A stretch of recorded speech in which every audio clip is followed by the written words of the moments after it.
Welcome to In the Corner with Zak. I am business consultant and strategist Zak Shellhammer, and this podcast connects us with authentic entrepreneurs who have decided to build their own businesses and dig into their authenticity as we continue to fight and be true to ourselves on this fabulous planet. And today in the corner joins me, Kri Edholm. Welcome to In the Corner with Zak. And you are an entrepreneur, owner of KRICO Productions, living in the fabulous Las Vegas, Nevada. You are also the president and executive director of the Gay and Lesbian Chamber of Commerce, supporting LGBTQ plus businesses in Nevada. You are also my V-neck black t-shirt wearing twin. All true. Thanks for having me, Zach. Thank you for being here. How are you? I'm doing great. I'm really excited to be here in the corner. Um, this is some good stuff. It is. I mean, we have known each other a little while, but I actually don't know you that well. So I hear things here and there that you mentioned, and I'm like, I want to know more about like who is Kri? Where have you come Right. from? What's going on? Tell us more Yeah. about yourself. Well, as you mentioned, I live in Las Vegas. I've lived most of my life in Nevada. So I grew up in northern Nevada and I've lived in southern Nevada now since the late 90s. Um, 10 years ago, I started my first business out after working in corporate America for over 20 years. And this is my best adventure yet. So I made it through the 10-year mark. There's been some failures along the way, and there's certainly been a lot of successes. And yeah, now I'm doing some work with the chamber and really pushing to help support business owners statewide. Where in corporate did you come from? Like what did you do? Not specifics if you don't want to, but like what type of work? Yeah, I have my degree in math from UNLV, and my first real job out of college was with a government contractor. So I was a software engineer with the Department of Defense, and I worked at Nellis Air Force Base. So I Wow. helped code software applications to support missions out of Nellis.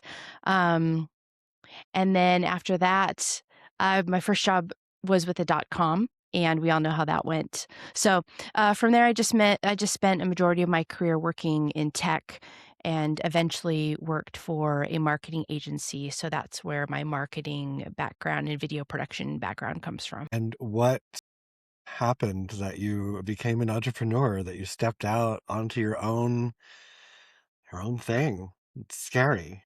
Or when was it scary? I'm kind of a risk averse person. I really wasn't scared. Yeah, you didn't strike me as the type to be scared. Yeah, no, I feel like yeah, I feel like a capable person, and even in tough times that I can fall back on my feet again. But my story was I worked in the tech industry for a very long time, worked my way up the corporate ladder, and I loved it till I didn't. I just got to a point in my career where I found myself continuing to have to prove my worth or negotiate my worth. I was making these businesses a lot of money. I made my way up to the C-suite, and I had legitimately felt like I had climbed the corporate ladder when I got to the top, and when I felt like I achieved that goal, I just thought, you know, this just isn't what I thought it was going to be, and I was burnt out. And I just figured, I have these skills and this experience behind me, and I'm gonna go out on my own and try to make a difference and, make money for myself, and that's kinda how that happened. Seeing that a lot amongst our entrepreneurs, especially who I interview, are reaching the top. I feel like I've been there myself. Like you just get up there and it's like, oh, this isn't cool. Fun. Yeah. What Yeah, do you and, I was actually laid off at my last corporate job, and it had happened a couple times. I just reached that point where you're just susceptible to losing your job, and you just didn't know when or how it might happen, but you knew it might happen sometime. I think a lot of people experience that now too, and I just decided not to go back. what do you think makes you a very risk averse person? Um, I I think I'm an adventurous person. I grew up in the outdoors. My mom had this story where she used to tell me that my dad was a ski patrolman, and this was up in Lake Tahoe. And there's a story of when I was just learning how to ski. So I was just 3 years old, and in between my dad's legs, we're screaming down the mountain, and she can just see my face, like it looks like I'm crying and I'm upset.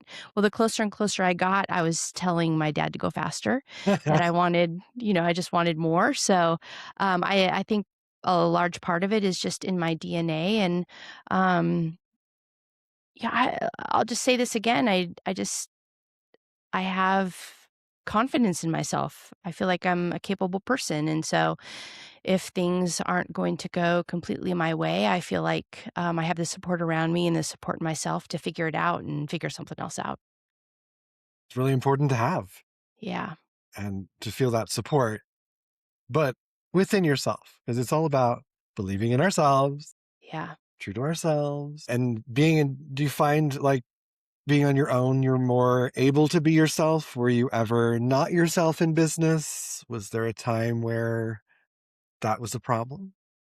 Um, I mean, yeah, now that I look back, it probably was a problem.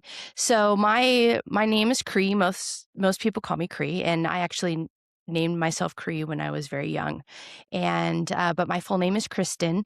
And what I did when I first started working in corporate was I had my Kristen identity, and then I had my Kri identity. So Kristen was at work for official business, and then on the side, my friends and everybody would call me Cree. I also spent a number of years as a search and rescue volunteer here in Las Vegas with Las Vegas Metro. And so I was Cree there also. And eventually over time, one of the my search and rescue colleagues helped introduce me to a job. And that's kind of when my worlds emerged because he introduced me as Cree. So I was like, you know what? I don't need to have this separate. This is kind of who I am. It's what my friends call me and what most people call me. So that's kind of how all that happened. Amazing. Love it. That's like my consulting life, as many know. Like you come into these double personalities, triple personalities. Everybody's got like so many different versions of themselves, and they just want to be the one, but they can't, or they don't think they can. And then we can, and then it's okay. And then we're like, what was I doing?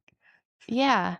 Yeah, I did kind of skip over the path of being Kristen, and I did really feel like I needed to be two separate people. There's a professional side of me, and you've probably seen this. There's a professional side of me, but I also like to play around and joke around and have a good time. And you can have both. You can do both of those things. Be Yes. professional and successful, and be silly and fun too. So I just had Crazy. to kind of Yes. figure that out, and the catalyst was my name. Love it. Love it. So you got into marketing. What what attracted you to that? And like tell us a little bit about what you do now. Um, I I ended up taking a job overseeing uh, technology for a marketing company. So that's kind of where my path led me. So I had spent a majority of my career not only coding, but helping to build out software applications for large size companies like 7-Eleven, a Starbucks.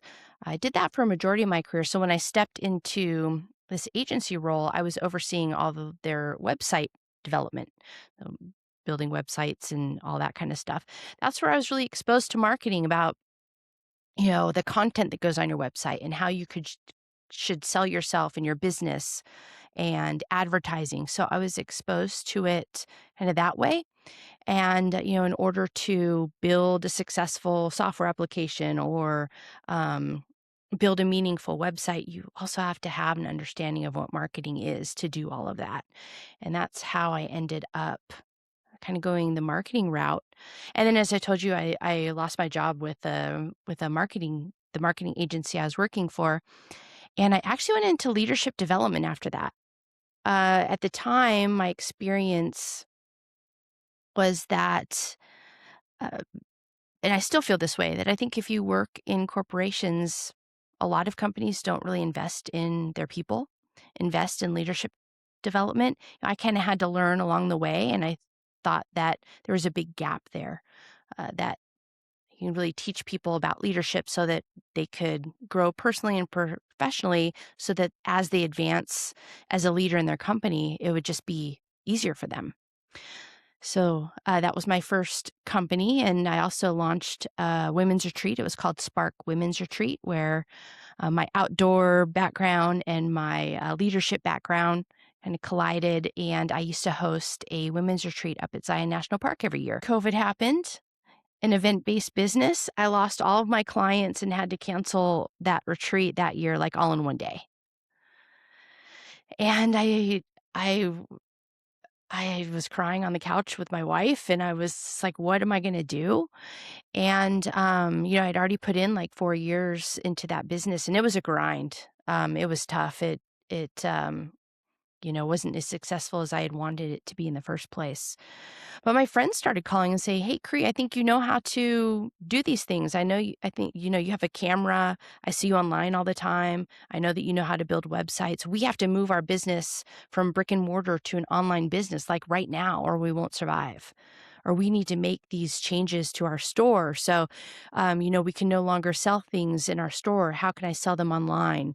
Or I had a friend who is a speaker, and they're like, "This is how I make my living, is speaking in front of people." So anyway, I just started saying yes to everything. And next thing you know, I own my own video production and marketing agency. So that's how that happened. Did you learn all this kind of as you went? Oh, I learned all of this with my agency and web development background. And then with my leadership development business, I did all of my marketing and website development on my own. So I had stayed up to date with all that technology. And yeah, just started helping people. 'Cause it sounds like you were around way back in the day of the internet. Mm-hmm. So you remember the good old days, Mm-hmm. and you were even involved in that and as a business. So what do you miss about that? What's different now because you've seen it all. I've seen it all. It's What do you coming full miss? circle. It's Is it? wild. It's coming Right. full circle. So yeah, my .com journey was a solid 6 weeks long. Okay. Got hired within the first month of being there. Remember walking in, and everybody had like a pink slip on their desk, and I was the only one that didn't have one. And anyway, the dot-com industry imploded. I actually worked for a company called Purchase Pro here in Las Vegas, and for all of you dot-commers from back in the day, that was one of the first businesses where the CEO actually ended up getting jail time because he was making promises and wasn't delivering on those promises. So, um, what I really appreciate about being involved in the tech industry at the time I was involved was it was before you had large size teams. It was before you had, you had developers, and then you had requirement people who built the requirements, and then you had project managers and program managers. We didn't have all those departments. So we all had to come together and figure out how to do everything as a group. And it allowed me to learn everything from front to back. Not only how to build something, but really how to build something that meant something to the end consumer. It's one thing to sit in an office and code a software application, but it's another thing when somebody actually uses it. So I got to just learn all the different aspects of software development in general, and then how to sell software. And I don't know. Now I think it's a little different, where you get siloed a little bit. And I appreciate that I got exposure to all those different types of tech. You're right. Full circle as it's more. I was web designer and producer and podcaster, broadcast host back in the, Mm, and now we are again. Uh, and websites, like they got so complicated, and now they are, but they're not. mm. And like I've gotten back into designing again because it's kind of come back to a place where I started with it instead of this craziness that took me so far out from there. And have you started something new all about AI? I'm seeing a lot of posts about a class, a course, or something. Yeah, and when I talk about full circle, I feel like it's back with AI being here. It's back to a time where I can sit down, and I may not necessarily have to hire a full team of people to work on things or have all these different departments. I can actually leverage AI to do these things now. And as a solopreneur, that's something that I'm taking advantage of in my business. And I recently launched a brand called Thrive Solopreneur Collective. And I know we haven't talked about the chamber work very much yet, but I think that there's a gap out there. There's a large number of people who are running a business on their own. And first of all, it's lonely. You're out on an island, you have no idea. Some days you feel like you know everything and you're doing great, and the next thing you wake up and you're just like, "What am I doing? Do I even know what I'm doing?" You Total know, fan. yeah, imposter syndrome, big Yeah. time. So, I'm in the process of building out Thrive Solopreneur Collective, and it's a place for solopreneurs to come and not only connect in this space, but also where we can learn how to use tools and create automations and leverage AI and all of the tech that's out there so that you can successfully run your business on your own and take days off and sleep and do all the stuff that you want to do to avoid burnout. So yeah, it's a brand new brand and I'm just still experimenting with it, but so far it's a lot of fun. So, yep, love that because I'm always talking about the solopreneur and the solitude of being so, and we need that Yeah. support. So that's a great idea. Yeah. And where are you on AI? I know you're a user of it and clearly see the worth of the tool. But what do you think? What are you thinking of it right now, just overall? Like I'm seeing so much politically or just environmentally, globally. Yeah, I'm gonna go back into my background. So in my tech career, when the dot com imploded, things changed. Tech is here, and then it's and then the advent of social media. I think everybody went into social media very blindly. Everybody started, using the internet very blindly, not really understanding what the repercussions could be. And although there is a big upside, what the downsides could be. And what I actually love about this era is that it's an opportunity. And I think it's here. It's a tech that's here. It's here to stay. But it's a question of how is it going to stay? How is it going to be integrated with our lives? Are we can really define the path forward in terms of how we're going to use this tech, how it impacts the environment around us and our communities around us through water usage and data centers being built out. And then, me sitting at my desk in this office and being able to build out my business to help me make a living, to help myself make a living and to make money and support myself. So I think that there's going to be a balance. We're going to see the pendulum swing back and forth, but I think we're going into this situation with our eyes wide open this time, a little more educated, especially from a consumer standpoint. And I actually like that people are kind of a little skeptical about it. They're questioning, what is this thing? I don't think that we saw that before with other techs, at least that I've been involved with, and I think it's a good thing. Or it's been so long too. Like you just reminded me of like social media Hmm. that came in and destroyed, in my opinion, destroyed so many of the things that we were doing at the time or took over and it was a difficult transition for some of us who had built that like website empire and then suddenly it like all went over to social media for a minute and then everybody came rushing in and that was just as an underground artist at the time and probably for forever for me is like there's always an underground artist inside of me but it was like what's all these people like showing up to our party to our platform but nobody has really questioned anything ever since like Facebook. Like it just happens and the internet exists and we're all on it and we all do these things. And a couple years ago, we were debating about like, what's the next thing that's going to Hmm. be different? And nobody had any idea what that could possibly look like. And it kind of turned into AI. It's now that's what people are questioning or transitioning into or learning how to use. Yeah. Yeah, it's a new challenge. If you look back in time, there are many points in time like this one where there's a new tech, whatever that looks like. Right now, it looks like Yep. AI to us, We got and cars, we got horses. It's just right, the industrial revolution, exactly. So it's again, I'll just say I don't think we're as naive this time. I mentioned the platform that I launched, Thrive Solopreneur Collective. I'm not talking only about AI. It is a large part of the conversation right now, just because everything is so new. But anytime I post something, I'm getting a lot of backlash. I'm getting a lot of negative comments from people, calling me everything from a sellout to whatever they might say. And that's just part of being online. People are going to give you feedback. But I was honestly shocked at first, but it made me stop and think, why are people saying these things? And it's because there is, and we can see that there could be a big downside to it. Absolutely. What's your opinion on the AI flyers? The Everybody's AI getting canceled over AI flyers. oh, the designs, the The AI designs. flyers. People are designing Mhm, with AI mhm. their flyers, and you can tell, or at least I can tell, and people are getting roasted over this.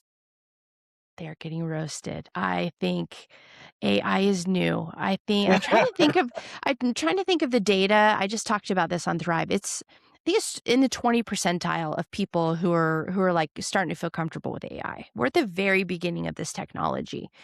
And there are a lot of people who don't understand it or just don't like they just don't want it at all. This is the same with the internet. I remember trying to convince my parents that they could buy something online and it'll show up in the mail. Um, and as long as it was a secure website, you could share your credit card information. That's why it's still it's so full circle because we're kind of at that point again. But yeah, I think it's good. I think it's good that there's some backlash and that people are like, you know what, I don't like that.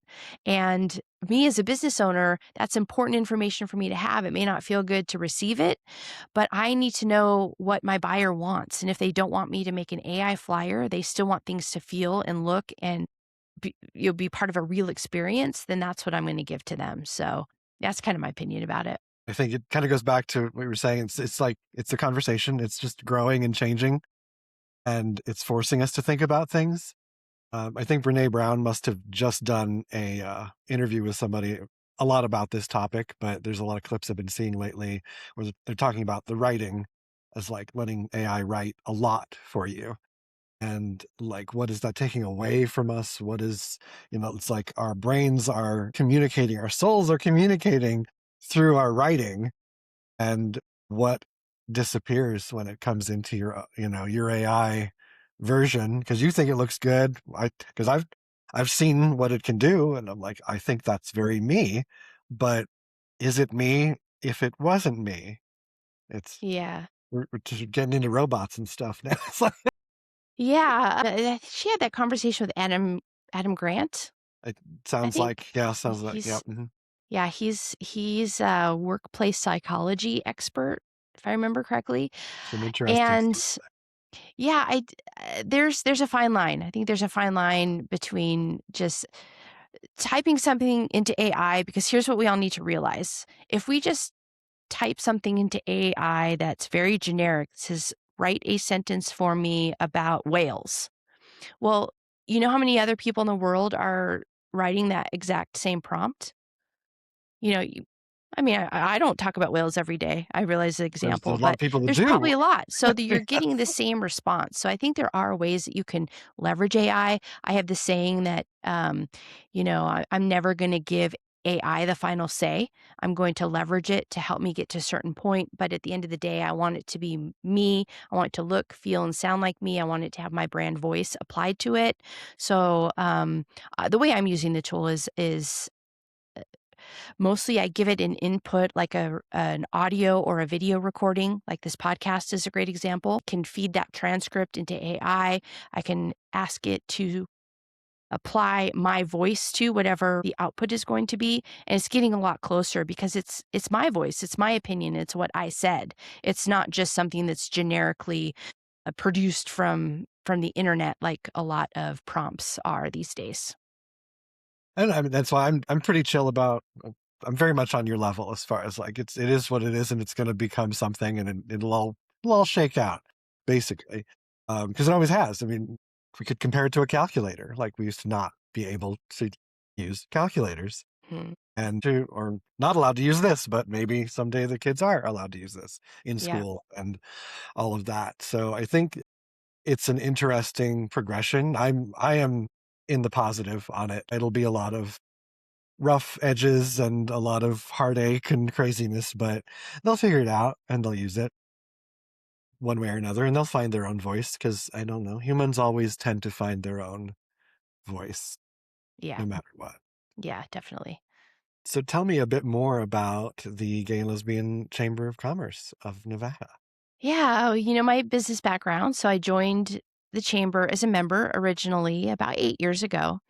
And I don't know, about a year in, actually, it was right around COVID. I submitted interest to join the board. So I joined as the secretary and eventually moved to the VP role and then moved into the president role about a couple years ago now. What I love about the chamber is that I shared with you I was a search and rescue volunteer for a large number of years.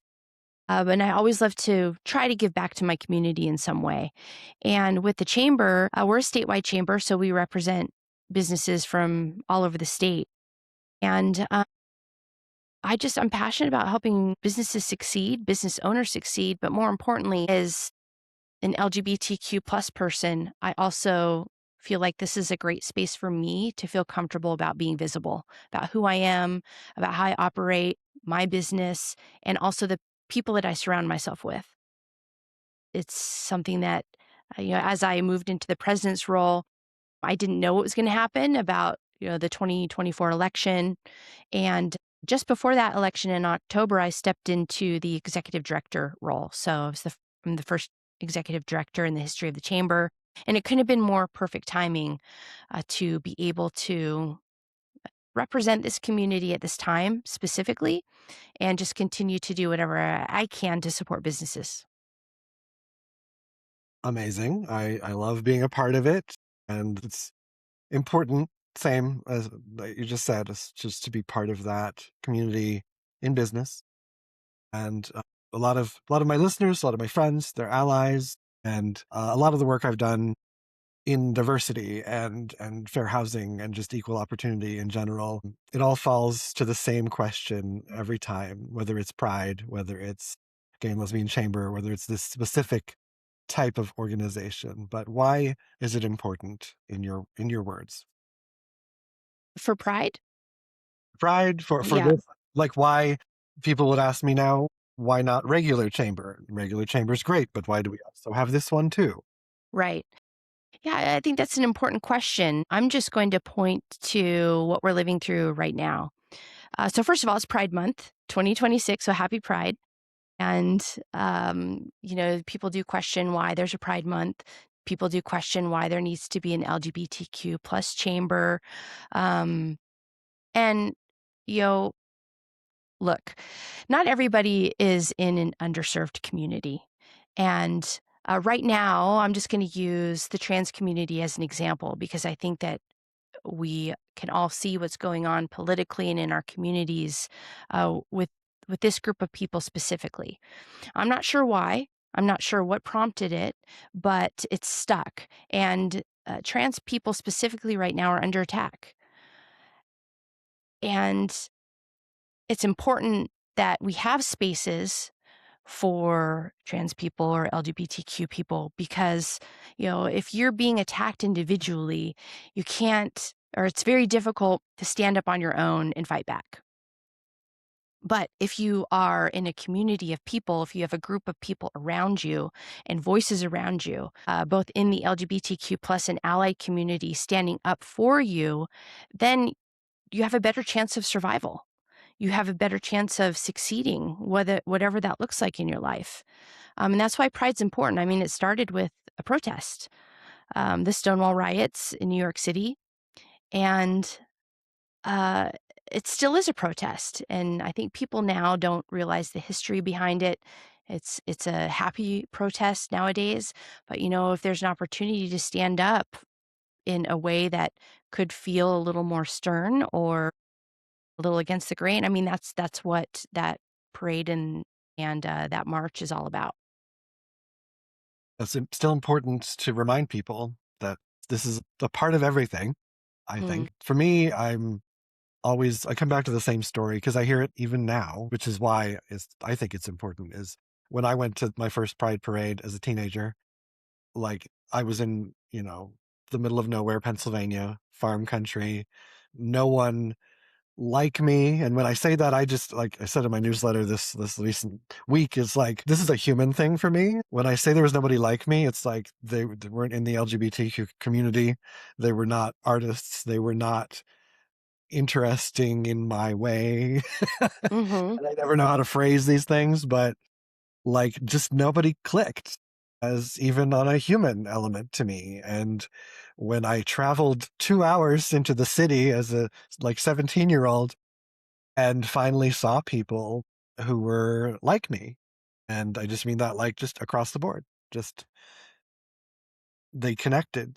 And it was like, oh my gosh, these are my people and they're out here. And then when you grow up and you move to the big city and you finally find like, oh, there are artists and there are poets and people that are like interested in these things, and it's not all just potatoes and corn in my world. Mm-hmm.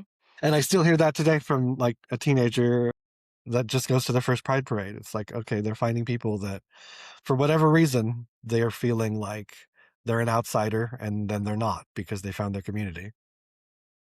Yeah, I grew up in a small mountain town in northern Nevada, and it was not a diverse community at all. And eventually, when I moved out of that community, I had a similar experience where it's like, where are my people?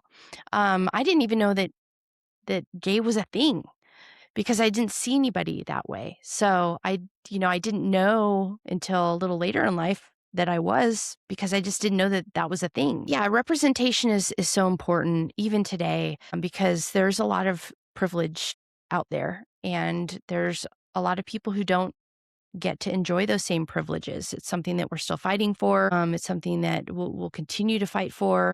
At least in my lifetime, I feel like we've taken some steps back. It's important for us to continue to show up, not only for the young people who are looking for their people, but also in the community as a whole, is to show that we're here.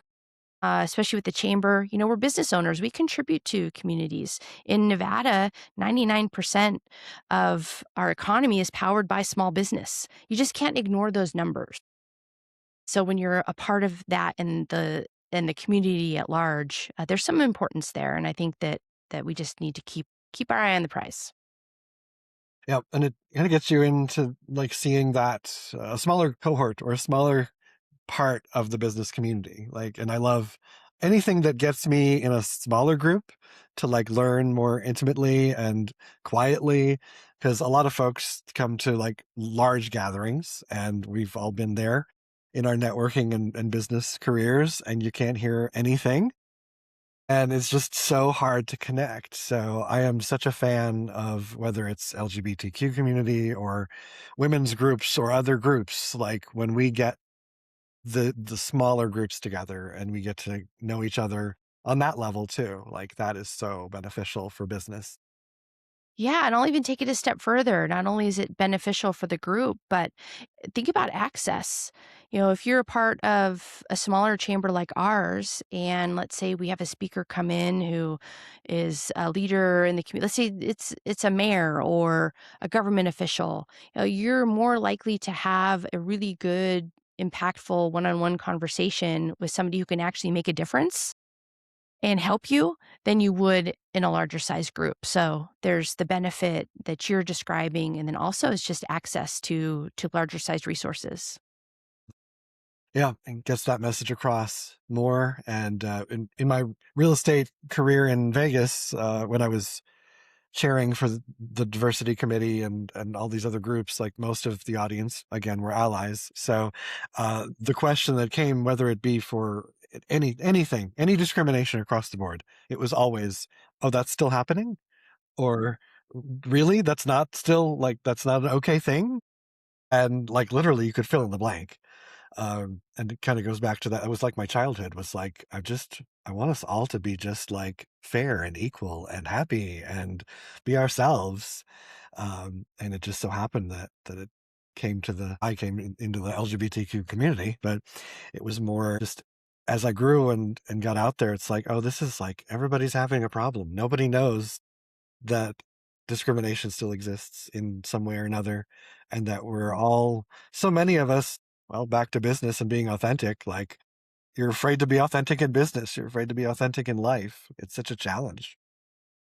It is a challenge. And fortunately, there are groups that are out there, though, that you can connect with to help you through those challenges. You're not alone. Sure. It feels like you All of can, that. All of yeah, it. it feels like you have moments of loneliness. And, it does take a little bit of work on your part to find those groups. Luckily, we have the internet and we have, places that we can reach out. But Thank goodness for that. That saved thank goodness my for that. bacon Yep. back in the day. Yes. Yeah, just a little hope that you might run into somebody who's similar to you before, right? Yeah. Um, but yeah, just going out and searching for people who are like you, I think is important. And understanding though that there's a whole world outside of those boundaries as well, and it's important to understand what's going on big picture too. That's why I love Reno. It's very accepting in that way. And like I found just those awesome people. I connected with friends like right away Mhm. as compared to my Vegas scene. So you must be having a different Vegas experience. Yeah, tell me more. So tell me more about this. I am having a Eh, different Vegas I know, because experience. you grew up in Reno, right? I grew up in Lake Tahoe. Unlike Tahoe. Okay. It's a very small, yeah, very Yeah. small mountain town. Yeah. Yeah. And then you moved to Vegas when? My gosh, so we're gonna go way back. I moved around a lot as I was growing up, so just keep that in mind. Grew up in Tahoe.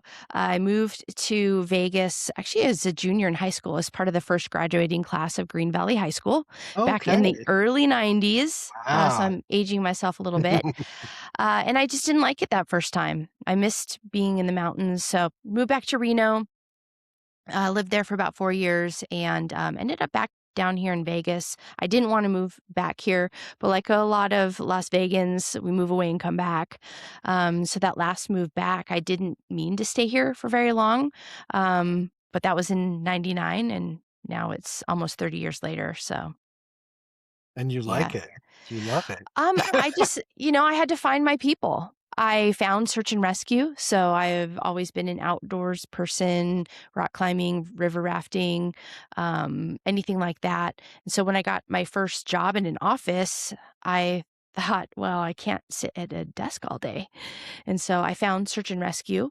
And then, in the LGBTQ community in Las Vegas.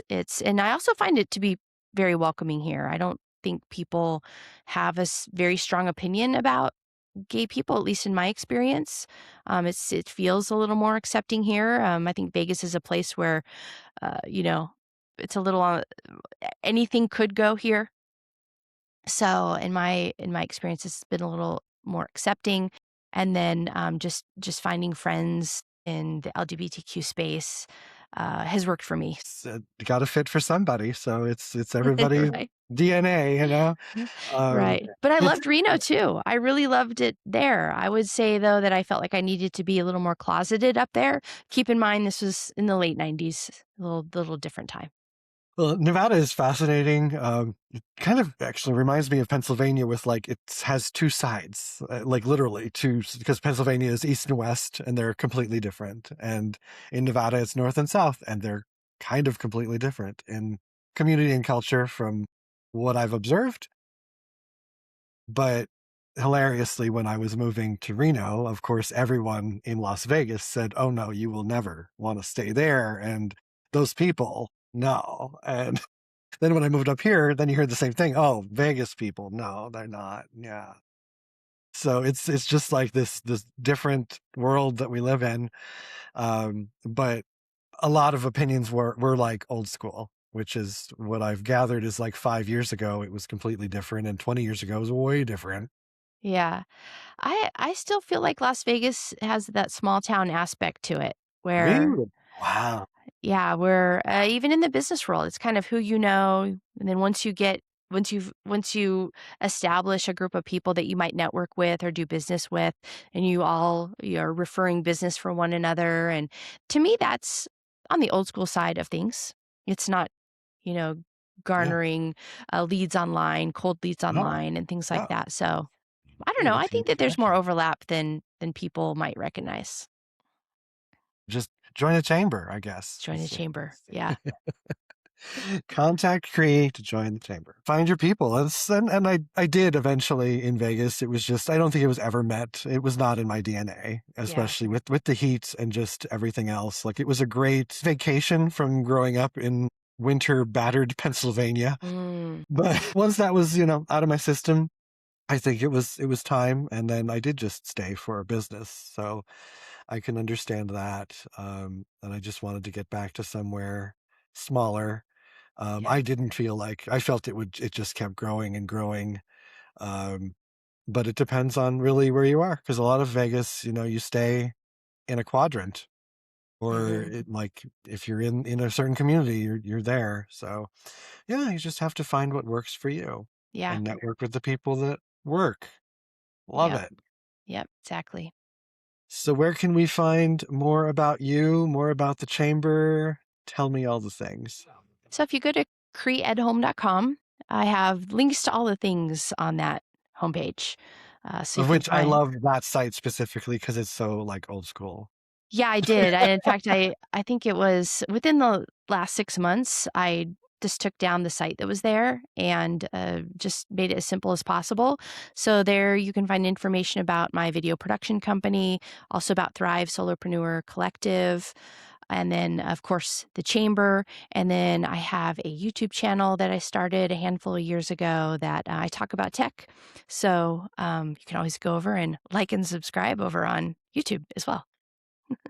I love it. Some good tips and tricks there that have helped me as well. Is there anything I haven't asked you that you absolutely should be asked? I think we covered everything pretty high level. I mean, we went all the way back to the early 90s on this Right? I love conversation. that. So, I love it. I um, love the 90s. right. Yeah, I think the big thing, we did talk about businesses and the chamber. If you are an LGBTQ plus owned business or if you are an ally in Pride Month, this is a great time to show your support or find your people. So at glccnv.org, you can search for businesses in our membership directory so you can support businesses all across Nevada. If you're looking to hire somebody or shop or purchase anything, then add that to your bookmarks so that you check on those businesses. And then if you really want to show your support, love for you to join. We've got a lot of exciting new programs at the chamber that are all geared to help businesses succeed. And Zach, you're a part of that. We throw really fun events and have some meaningful programs in place. So if you're interested in that kind of thing, I invite you to check it out. Amazing. And yes, allies, very welcome Yes. in all things. Yes. Another question I get all the time. Yes. All right, Kri, thank you so much for joining me in the corner. Thanks so much for having me. This has been fun. Been fabulous. So remember, everybody, to subscribe to the podcast wherever you get your finest, most fabulous podcasts, and on YouTube as well. You can find us. It's all under zakunscripted.com. I am Zak Shellhammer. I would love to have you back to keep listening and find out who's in the corner next.